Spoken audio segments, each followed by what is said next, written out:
Okay, so if you're doing a 180, right, so you're going from here, it sounds like, to when you're turning right.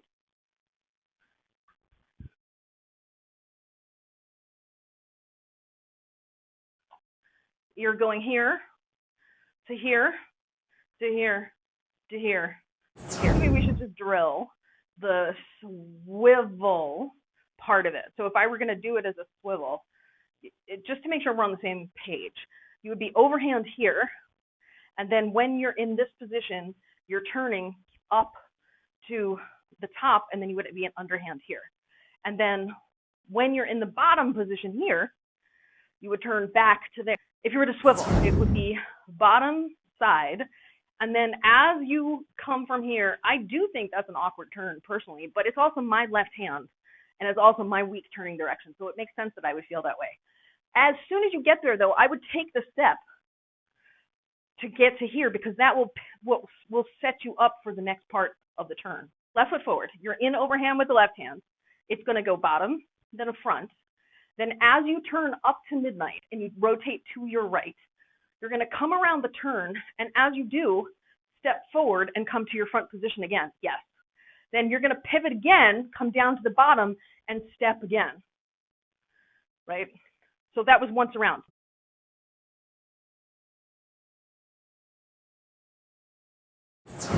If you really want to get good at, yeah, you probably want to do this to help you just practice that part of it.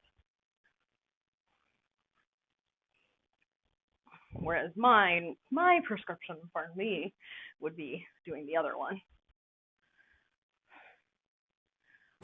Let's say you do 1-4 pedal and then go bump, bump, bump, bump back to the 4 pedal.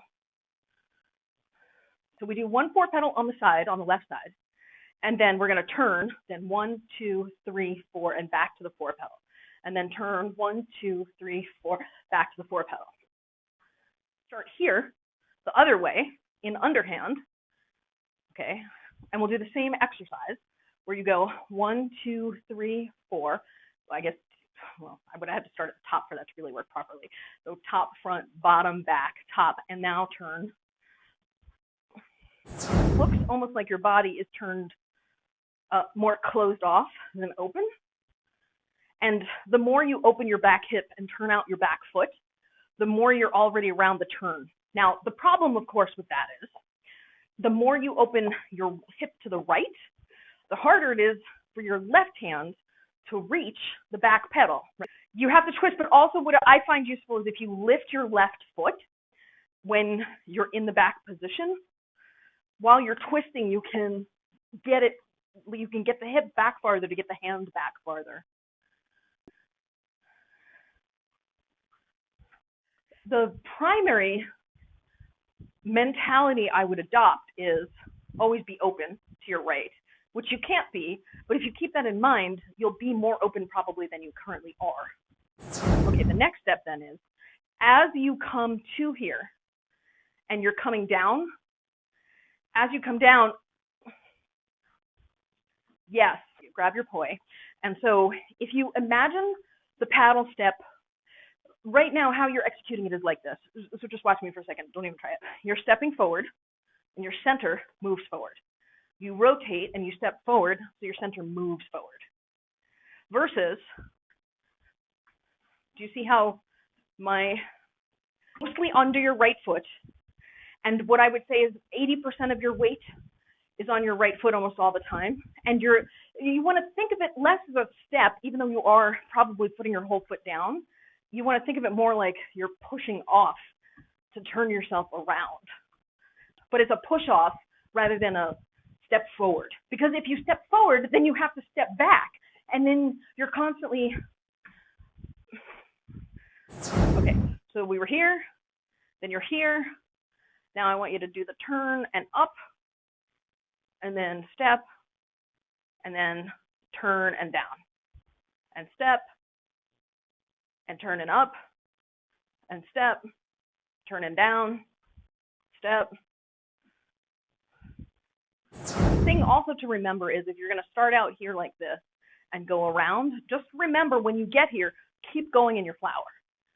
Even if you don't keep turning, just keep doing the flower. Yes.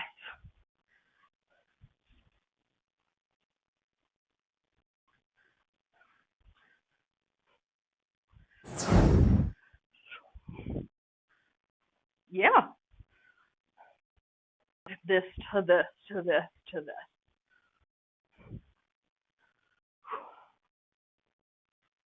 This one where it's here to there, that feels really difficult for me. So I would say my guess is my tendency is probably for my hand to go out more, like that. So practicing the Poilates drill will probably help get me around the turn, like tighter to my body rather than wide like this, where I don't want to be. So that might not be true for you, but it might help. If you have a hallway in your house, you could totally do that in your hallway. You already have the constraint of the space of the hallway to manage your experience, but you're not going to use the poi, so you have the imposingness of the wall already encroaching on you to help keep it small. You want to get really crazy, your shower, because showers I feel like are pretty narrow unless you have those like wide curtain things.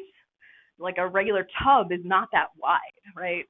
And if you're going around and you're gonna have to be tight in your turn. Maybe not a wet shower.